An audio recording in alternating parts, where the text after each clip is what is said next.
Given the tumultuous economic landscape for local news, many outlets are turning to nonprofit models because they offer increased flexibility for generating revenue. But while these outlets have been adept at attracting foundation grants and small donor memberships, they're not doing enough to cultivate relationships with the wealthy members of their own communities, many of whom can write much larger checks than your average reader. At least that's the thesis of Julie Rafferty. She not only has a deep background in consulting with nonprofits, but she also played an instrumental role in co-founding Brookline News, a nonprofit media outlet that operates outside of Boston. In a recent interview, Rafferty walked through how she got wealthy members of her city to fork over $100,000 before the outlet even launched, and she gave some good advice on how other nonprofit newsrooms can identify and reach out to rich people in their own communities. Hello, I'm Simon Owens, and this is The Business of Content, the show about how publishers create, distribute, and monetize their digital content. If you want to listen to an audio version of this show, subscribe to The Business of Content wherever you get your podcasts. Okay, let's jump into the interview.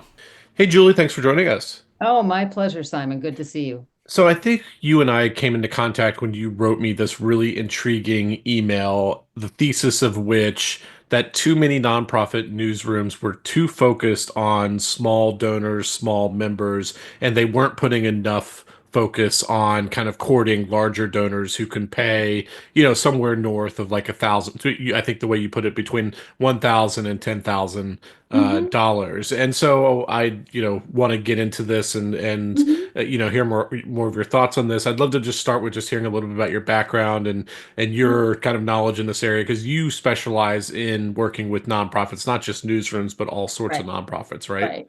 Yes, yes. Though I do have a background in journalism that I always like to let people know is that my mom used to be the distributor for all of the newspapers that the local newspaper boys used to distribute.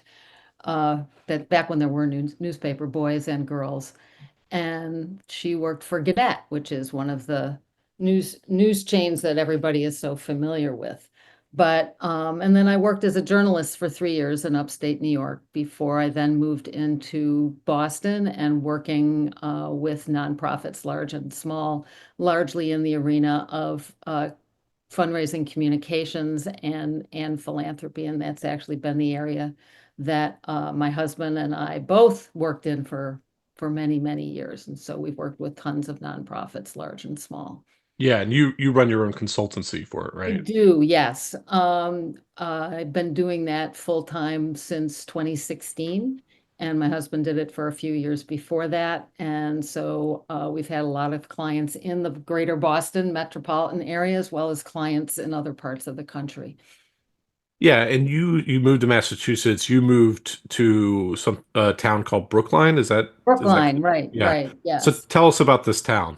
Okay, so um, Brookline is what a lot of people back in the day called a streetcar suburb. If you've been to Boston, you've probably been on the MBTA, the trolley cars, and the Green Line is one of the lines of the MBTA, and three of those Green Line trains travel through the town of Brookline. Brookline is surrounded um, on most sides by the city of Boston. At one point, the city of Boston wanted to annex Brookline, and Brookline said, I don't think so. And as a result, it is a town of about 62,000 people, 25,000 households. It's a very diverse community. Our high school has students who speak 44 different languages, come from 69 different countries. A third of the people over the age of 5 in the town speak a language in addition to English in the household regularly. About 30% of the people who live in Brookline identify as something other than white, whether it's Black, Latinx, Asian, or multiracial. That all said, there's also sort of a perception of Brookline as a very well-to-do town. And really what there is there's sort of in many ways two Brooklines. There's not a lot of middle class, but there's a lot of folks who either live in very large mansions and a lot of people who live in apartments, condos. About 50% of the people who live in Brookline live in apartments. Um, And I should mention that, because we're so close to Boston and Boston is such an expensive place to live, the average rent in Brookline is about 3,000 a month. The average house in Brookline goes for $1.2 million. But you put that in context, which is that the average house in Greater Boston itself, the greater Boston metropolitan area, goes for just under $1 million. And so while the perception is that it's a very wealthy town, in fact, we have sort of like two different towns. A sizable percentage of our seniors actually live in poverty. And we have, I think, a third of the people who live in Brookline are spending more than 30% of their income for housing. So housing's a big issue here. And so in general, it is true that we do have many well-to-do people here, but it is true also that we're a very diverse community and that we have people of all ages and of all different ethnic and cultural backgrounds and of all different levels of income. And so a few years ago, you and some other community members determined that, Brookline was in much, in great need of a more consistent news source. I think it had a Gannett paper that retreated. Is Mhm. that right? Right. It had the Brookline Tab. There were many different Tab newspapers that I think had been owned by Gatehouse. Gannett ultimately bought them up. Uh, their print editions were ultimately shut down in 2022. They continued kind of a digital thing for a while, but if you actually go to the digital product that they produce, there's almost no news about Brookline or any of the other towns that were served by the Tab newspapers in them. Yeah, it's become one of those kind of ghost Ghost things, newspapers. yeah, Yeah. yeah. And so how did tell me about the conversations that happened where you and several others decided to try to launch your own nonprofit newsroom? Well, basically what happened was I think it was around May of 2022, uh, the Tab closed down. And by July, there was a group of us, none of whom really knew each other, who were through various different other individuals in town saying, geez, isn't it terrible? You have no idea what's going on in town anymore. The Tab wasn't that great at the end, but at least it was something. And so somehow we all kind of got connected. And about 8 of us met on the back porch of one of the people.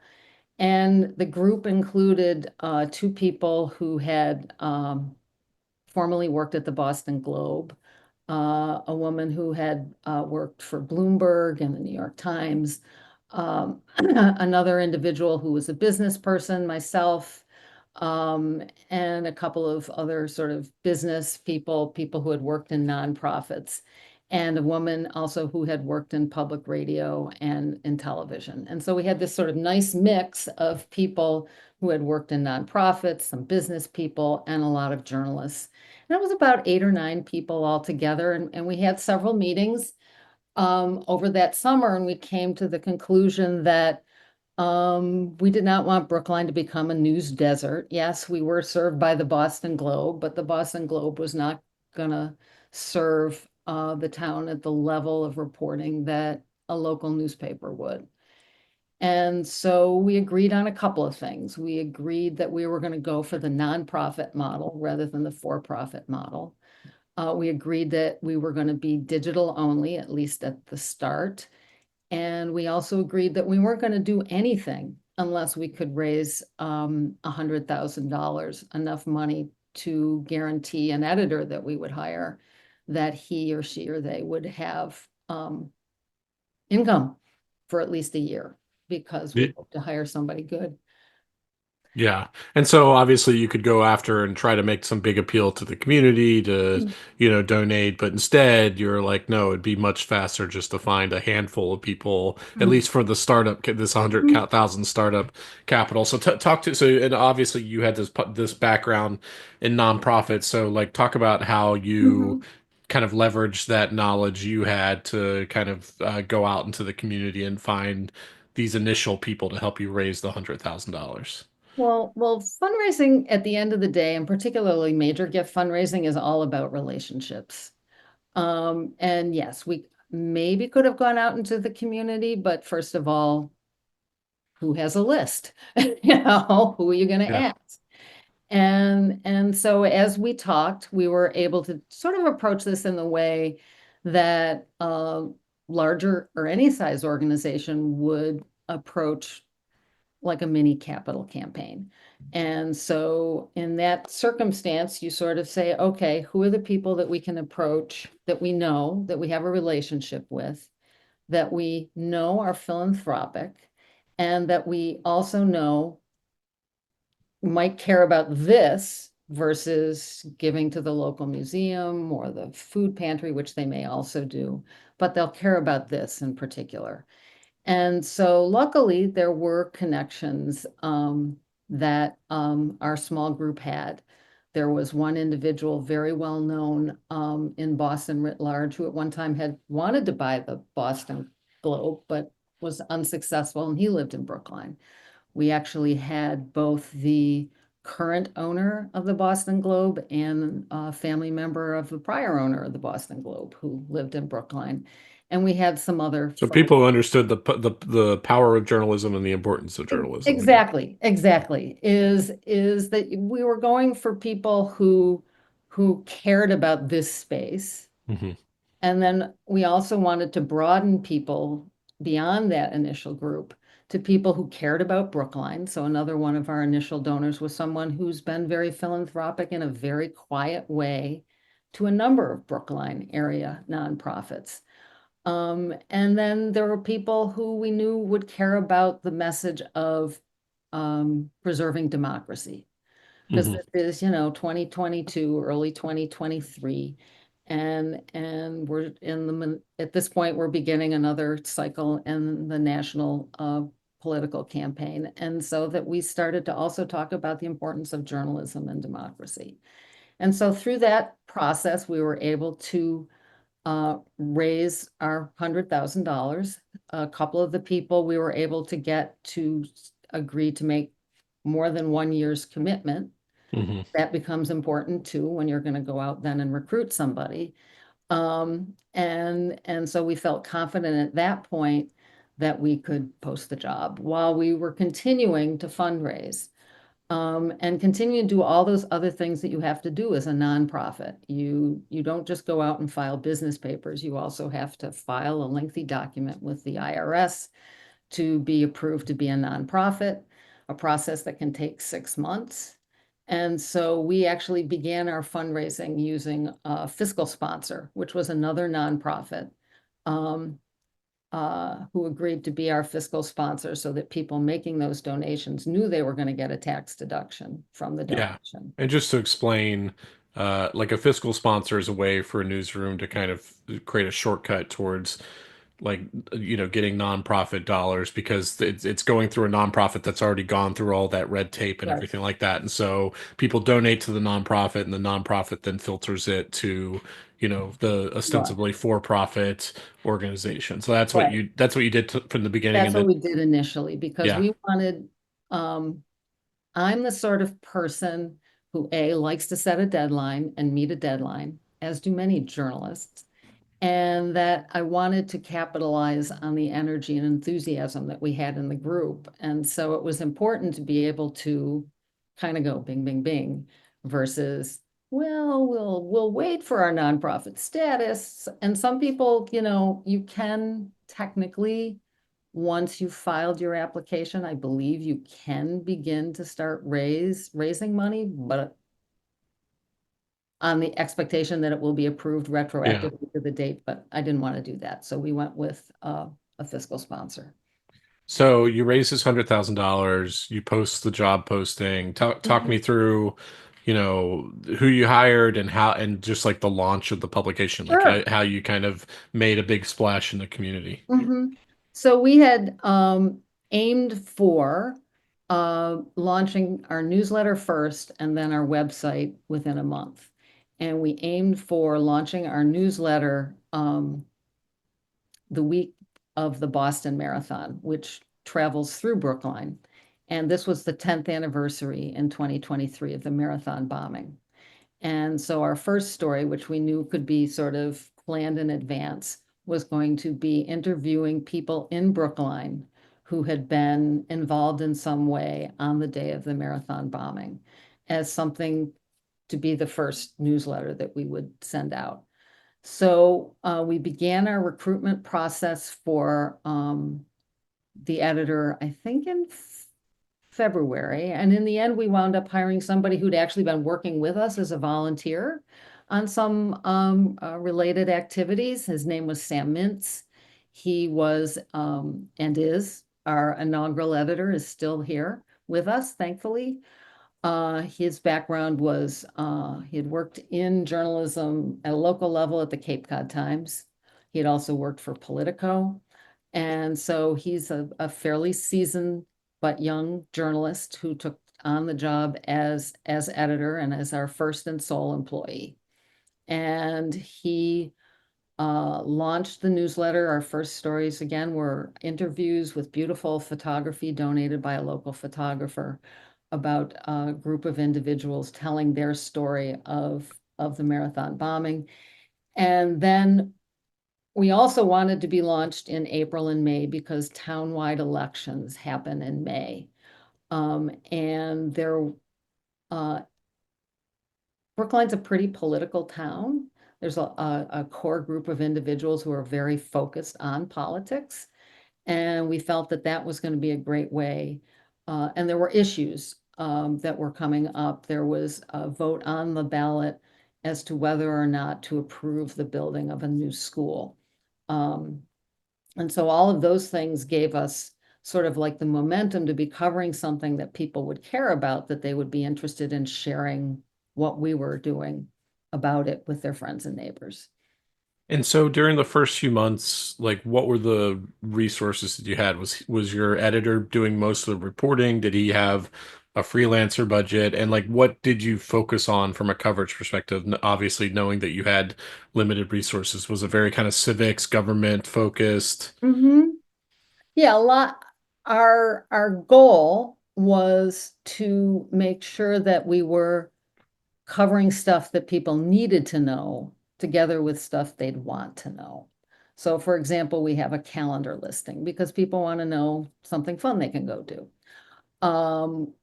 His early focus certainly was more on government. He had a freelance budget, and so he was hiring freelancers who were writing stories as well. And some of those stories would be on local businesses or a new restaurant that opened, because we wanted to draw an audience of individuals who both maybe care a lot about government or otherwise they're someone who just moved here after college. They went to Boston University, which is partly in Brookline. They went to Boston College, which is right next door. They've moved into Brookline post-graduation. And they just want to know, what's happening down the street, and I think those are the things that local news is important to cover. So, Sam, I'm sure, was working 60 hours a week. He had a freelance budget, and we sort of went from there. And a lot of we had two of the people that I mentioned who had previously worked at the Boston Globe were working with him on as volunteers, in the early days, helping him think about, what stories to cover, because he didn't live in Brookline. He lived in Boston. He was from Greater Boston initially, so he knew some things. And we had actually developed a lengthy story list for him even before he started. So he had a lot to work with, at least initially. And what did you get? Like, what was the general sense of the impact in that first year in terms of the community, becoming aware of it and Mhm. it having like actual kind of real world on the ground impact of exposing Mhm. important stories and stuff like Yeah, that? yeah. Well, so at launch, we had about 3,500 people signed up. okay? And getting people to sign up for our newsletter was a pretty, important task. It's a very grassrootsy kind of task, which is you're going to, every event you can and standing there with a clipboard and saying, do you want to sign up for Brookline.news? You're putting up signs in the local businesses saying, there's a new news outlet coming to town. Once we launched, we were posting our stories. There is a Facebook page that's dedicated to the town of Brookline that has, I think, about 5,000 people who follow it. And so we post our stories there. And so the impact that you get in the early days, frankly, is just super positive because people are just happy to know something about what's going on after there's been sort of this semi-desert and then desert for so long. I would say that specific impact is measured more in terms of, at least in those early days, that sense of building community. We, at our first anniversary last May, we decided to do an event. And it's an event that looks a lot like a Moth Story Hour, if you're familiar with that from public radio. And we had 6 storytellers from Brookline. And we rented out the movie theater, the local movie theater, which has 450 seats in it. And we put the tickets up, not really sure what was going to happen. And they sold out in about 12 hours. And to me, that The was 400 tickets, how much were you charging? last year we were charging $25. Hmm. So more than it cost to go to a movie, but it was not, and we had a number of sponsors associated with that so that it was a money maker, but Hmm. its chief purpose was to build community and to raise greater interest in what we were doing because we could use part of the event itself to tell our story. And so, I mean, to us, that was a major impact is that people are so interested that they'll come and spend an evening with us. And so we're doing that event again this year. I can talk better about more recent impact that we've had in our coverage. Um, Well, before that, like, how yeah. did it evolve over time in terms of, well, one, did you start introducing ways or to bring in like more small donors slash Mhm. members, and then as you got more resources, because we're now about 3 years in, like, how did you start using those resources to, Sure, build out your newsroom and expand your sure. capabilities and stuff like that? Yeah. So right now, our budget is $400,000. We have 3 full-time employees plus freelancers. And we were able to get to that point through a process that I'll call the usual fundraising model, which is a combination of major gifts, annual fund, which in other worlds people might call membership, but we don't call it membership, events, sponsorships, and then the stewardship of all of those various donors. And so we've done things like have house parties where someone agrees to open their house up to invite other people among their friends to come. So in the first year, I think we had about 8 or 9 of those to raise money. And through that process, we surfaced a number of people who gave at the $500 and $1,000 level. We surfaced one major, probably our largest donor thus far through one of those house parties. Um, we, again, going everywhere to collect names of people who would sign up for our newsletter, because signing up for our newsletter, which is free, Yeah. then makes you part of our database that we solicit for gifts. So you're like looking through that and Googling people's name, looking at their LinkedIn profiles, saying, is this person, employed by a hedge fund or something like that? And if so, could they afford it? They're already signed in, so they've signaled that they're a fan of it, so they're aware of it, so you don't have to educate them Right. necessarily. And it's just a matter of you have their email address, so you can reach out to them directly, and it's Mhm. just that like developing that relationship. Right, and you develop it at all different levels. So right now, I think last year we had about 1,100 donors. This year we're at 900, and we're not at the end of our fiscal year. So I think we'll be at 1,100 plus donors. And every year you lose some people, and new people come in, and you hope that you hold on to as many donors as you can.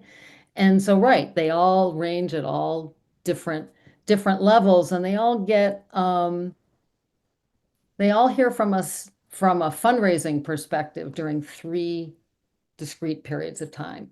Like most nonprofits, we do fundraising in that November, December timeline. And we do that at the same time that the Institute for Nonprofit News, which is the large national organization that supports nonprofit newsrooms, is encouraging all nonprofit newsrooms to do fundraising. And so that's probably when we raise the most money from our small and medium-sized donors.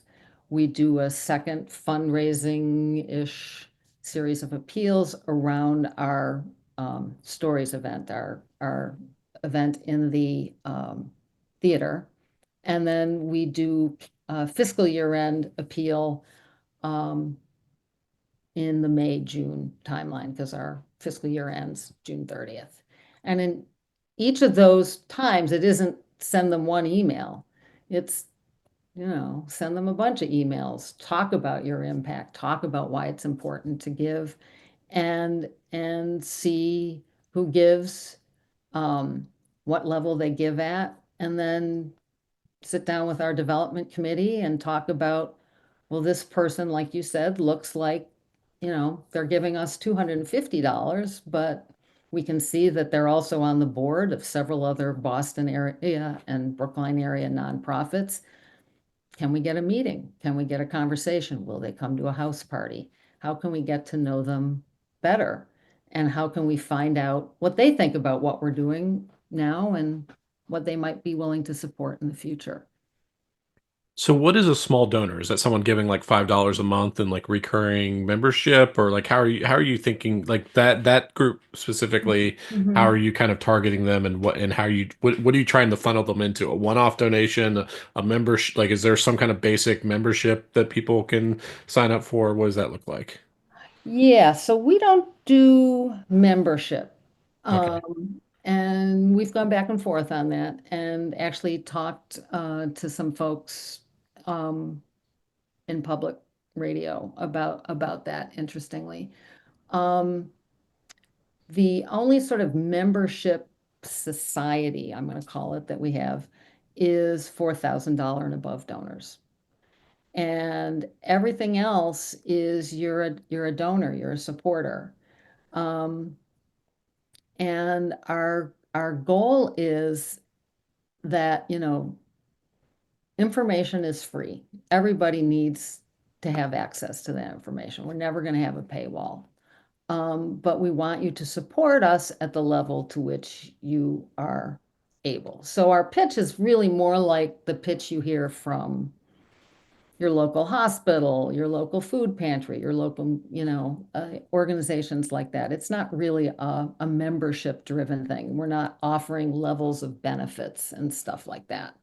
Can they sign up for like a recurring donation Yes. or Mhm. okay. We'd love to have recurring Hmm. donations because they're recurring. Yeah. Oh, and it's easier for a lot of people to budget, who maybe, aren't as well to do to budget to give $15 a month, et cetera. So, like, obviously, you might not know the numbers offhand, but like, what's your sense of those kind of small donors? How much they make up the revenue pie? People giving $10 here, or $15 a month there, or $5 a month there. I think the smaller donors are less. I believe our average gift is around $200. Uh-huh. Okay, so which if you translated that So into, it's average across all the donors is $200. yeah, yeah. Okay. So, so in that sense, if you were offering people a subscription model at $10 a month, you'd actually be underselling them. Mhm. And I think that's, to my mind, as coming from a fundraising perspective, you want to make sure that you aren't thinking of something as a floor and that the person on the other end is thinking of it as the ceiling. And that's why we're, very open-ended about give what you can, versus saying give $75 and you get this, give $150, you get that, so on and so Mhm. forth. And you mentioned sponsorships. How do you position that, like in terms of, I know some nonprofits kind of pitch it as, yeah, you're doing a sponsorship, but that's also kind of like a business, like supporting the local Mm, news mhm. source. Like, I don't know how you kind of pitch that to sponsors, or is it purely just this is what it costs to get you an ad in the newsletter or whatever? Well, our sponsorship model has been most successful around our event. And in the first year, we used the event sponsorship and said, and if you want, you get 3 months, 6 months uh, of visibility in our newsletter as well. Um, I think what do I want to say? Again, if you're thinking from a fundraising and a nonprofit model, um, 75% of donor dollars come from individuals, and only 5 or 6% come from businesses. And so while we do offer the sponsorship model, it isn't really a focus because we know at the end of the day, most of our money is going to come from individuals and from foundations. And so you don't have a dedicated salesperson who's selling sponsorships? No, we have Mhm. one, and in those three full-time employees, we have one business person. His title is Chief of Staff. He does many different things. Again, he was interestingly previously at the Boston Globe and at Boston.com, at the launch of Boston.com. And his areas of expertise are how are we going to build um, he's this is his first job working in a nonprofit, so he's learning all the nonprofity kinds of stuff, but his areas of expertise are how we're going to build our audience. And we actually have three goals as part of our mission. In addition to serving the news needs of the town of Brookline, we also think it's very important to be training the next generation of journalists. And so we have two internship programs right now, one with Boston University and one with Brandeis.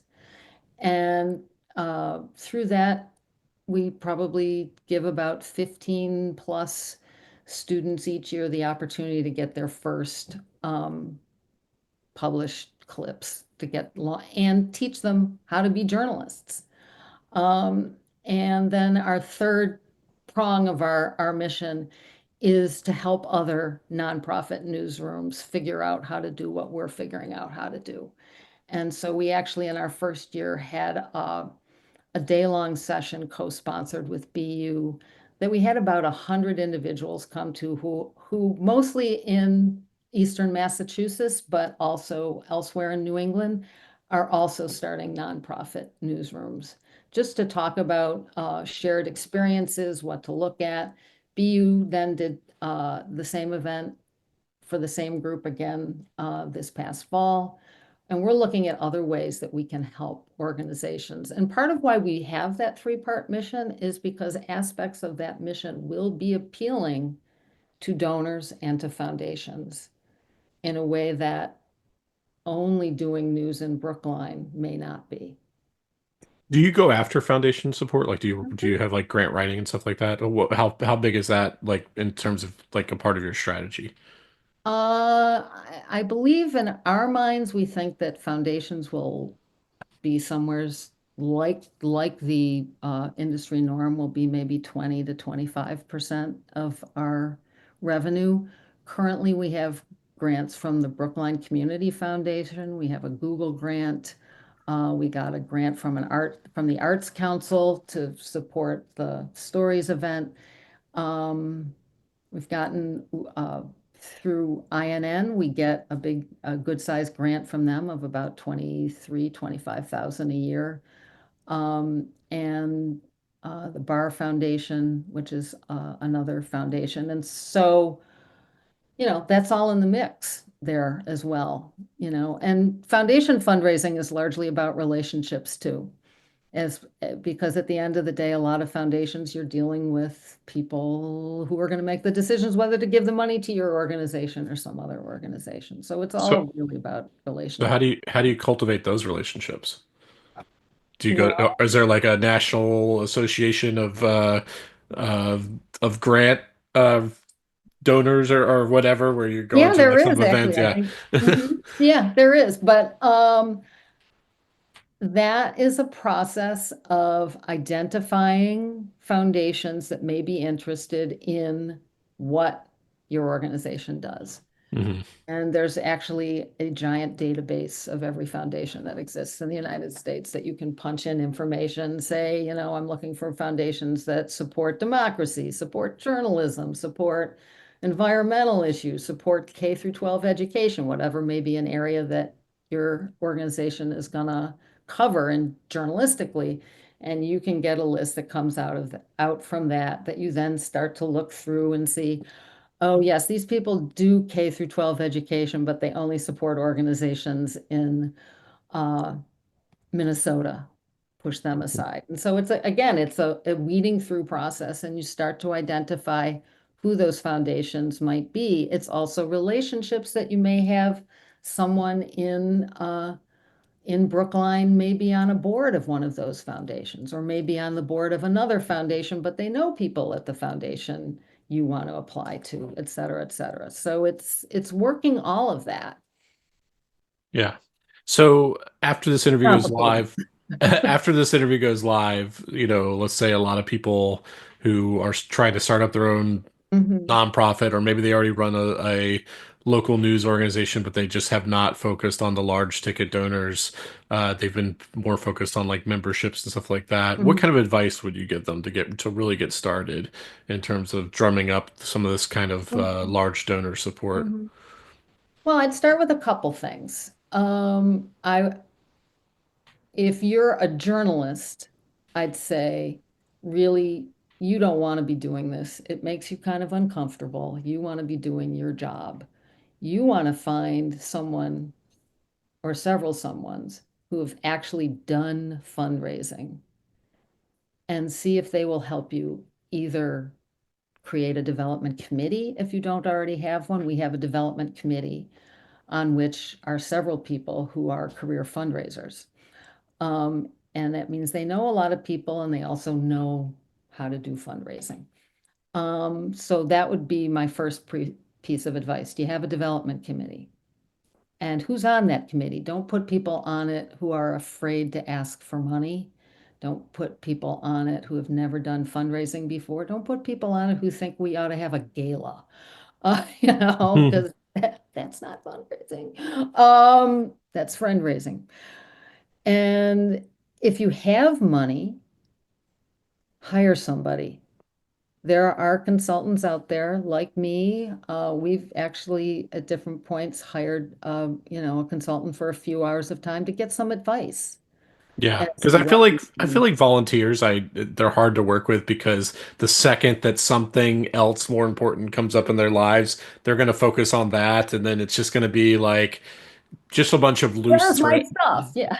It's just going to be a bunch of loose threads of people goes Mhm. like like acting all talking a big game and being like, yeah, I'm going to go out and find you all these donors, but then when it comes down to brass tacks, unless they're like really invested in the project, even commission-based people, I found like just myself like trying to work with people to sell advertising for my newsletter. Mhm. I've had several people who had really good backgrounds in advertising, and I promised them a commission, but unless you're like actually paying someone up front and give it in providing those incentives, I think like Oh, I don't disagree with you. yeah, yeah. We've been very lucky. in that the head of our development committee um, is a career fundraising person and knows exactly what you're describing and holds herself accountable. And I, as board chair, um, have grown accustomed to my share of things that I have to do. So yeah, you could get a bunch of volunteers who sit around and say, you know what, why don't you call Bill Gates? You know, Yeah, yeah. Uh, you know, and it's like, are you going to call Bill Gates? Because yeah, otherwise, right. what are you doing for Why do me you exactly? never call? Yeah. You know, so yes, obviously, if you have the money, and it doesn't have to be a lot of money, but if you're sitting there and you're saying, geez, I need to hire more people for my newsroom,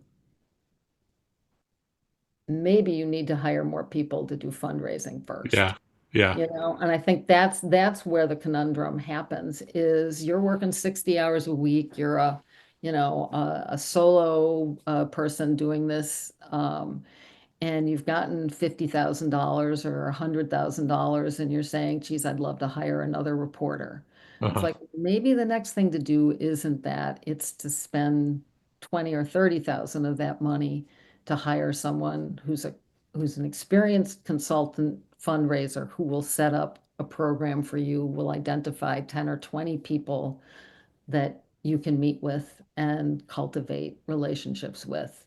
INN offers coaching services. They actually have class um, cohorts that they set up for people to sort of coach people into how to do major gift work, which is also something that people can look into. But I tend to agree with you that if you can get the money or get that single donor who really believes in what you're doing to give you the money, Hmm. a great thing to try to raise money for, which is we think we could do a lot more, if we had a $400,000 budget worth rather than a $150,000 budget. We're only going to get there if we have a fundraiser. Could you fund the fundraiser? Um, and there is, and this is the other thing that's sort of interesting is I don't think people realize that there's like a whole field of people who do fundraising professionally for a living. Yeah. They think of it as something volunteers do. And it's not. It's a profession, and there's the Association of Fundraising Professionals, which I happen to be on the board of at the local level. You can reach out to those folks and they can identify people for you who you could hire to help you with your fundraising. So yeah, if you've got the money, I would say don't hire that next reporter, hire that fundraising person. Because I think that's where a lot of these organizations have gone astray at a certain point, which is they get money to be at a certain level. And I think we've seen this in a couple of cases recently where even the big organizations like Texas Tribune, Houston organization, they get that initial big amount of money, but they don't invest in what are they going to do when that donor walks away. And we all have to be thinking about that day because donors aren't forever. Yeah. So to return back to Brookline News, what's kind of the state of it today, and what's the ambitions for like 1, 2 years from now that you would like to be at? Like, what would you like to be doing then that you're not doing now? So as I mentioned, we have 3 full-time employees. We're at about a $400,000 budget. I think we're executing pretty well with our 2 editorial staff members on covering Brookline, but we'd love to have at least one, maybe 2 more editorial staff people. I think on the business side and on the helping other organizations grow is the area where I'd like to see us concentrate more of our energy and resources. We recently put together a proposal with 3 or 4 other newsrooms in Eastern Massachusetts that we put in front of a foundation to develop sort of like a cohort model where the 5 news organizations would hire a consultant who had long experience in fundraising, who would work with major gift fundraisers, each located at one of those 5 newsrooms, to help them and to be better at major gift fundraising. So the proposal was to pay for the fundraisers at each location for a 3-year period, and to pay for this consultant to help those fundraisers do their job well. The notion being that within 3 years, if we do a good job, those folks and those programs are self-sustaining. And it's the great thing for a foundation. The foundation can then walk away and say, I've started this thing and I don't need to fund it anymore because it's self-sustaining. Unfortunately, it wasn't funded, but that doesn't mean that we won't try elsewhere, because we think that's really the model, which is that these small newsrooms can band together around fundraising. But because it's easier for major gift officers if they have other major gift officers to work with versus being this one person working alone out of their, their office or their home or whatever, and they don't have others to talk to, and they don't have the same level of accountability that they have if someone is actually supervising the whole effort. Yeah, that's interesting. I wonder if like any like local news people who are listening to this like banding together with other newsrooms in their state and Mm-hmm. saying, "Hey, we're going to pull our resources and hire someone and just go after, rich donors like all Mm-hmm. across the state or something like that, Mm-hmm. and try to create some kind of joint membership or something like that." Yeah, I mean, I think there's lots of different models one could look at. It takes a lot of energy to be a major gift officer. You can call, email, text somebody 5, 6, 7 times before you get a meeting. Hmm. And then a, you're building a relationship. There's a lot of work that happens after that. You're not going to go visit somebody and the first time you see them cold, ask them for money. Hmm. You know, Yeah. you're gonna first time you meet with them, even though they may know while you're there, you're gonna ask to get to know them better. You're going to ask for their advice. You're going to ask, what do they think, we're doing well? What do you think we can do better? You're going to then maybe invite them to some event that you're going to have that's going to have a great journalism related speaker at it. And then you're going to follow up with it was great to see you. It's building a relationship, and that takes time. And that's why um, you know, having um having like I'm going to call it, having it like an office of a fundraising office that supports multiple news organizations is the thing that I sort of envision, so that they have that, um, uh, they have the knowledge of, who am I supposed to be calling this week? Well, it's all standardized. What is the follow-up that I'm going to do with this person, and that they are mutually supportive of each other. Because it's hard work. It's hard being rejected. You know? Yeah, I can imagine. And it's different than selling, in the sense that when you're selling, you're giving to get for something. Yeah, And you have something tangible to give in, right, in exchange for that right. money. Yeah, when you're doing philanthropy, you are appealing to people's better angels. You're asking them to, join with you to save democracy, or to keep people better informed, or whatever it is. And it's a much more emotional, and much less of a give to get kind of thing. And so it's a different process. It's a quite different process. And they're also being targeted by a lot of other nonprofits too. So Right. you're Yeah, Bill Gates gets, a lot of yeah, yeah. calls. Yeah, that's exactly right. For sure. Okay, Julie, those are all the questions I had for you. Where can people find you online? Well, they can find me online at raffertycommunications.com, which is where my business resides. They can find brookline.news at brookline.news. And they can also look for me, send me an email if they want to at julier@brookline.news. Awesome. Well, this is a lot of fun. Thanks for joining me. Alrighty, thanks, Simon. You have a good day.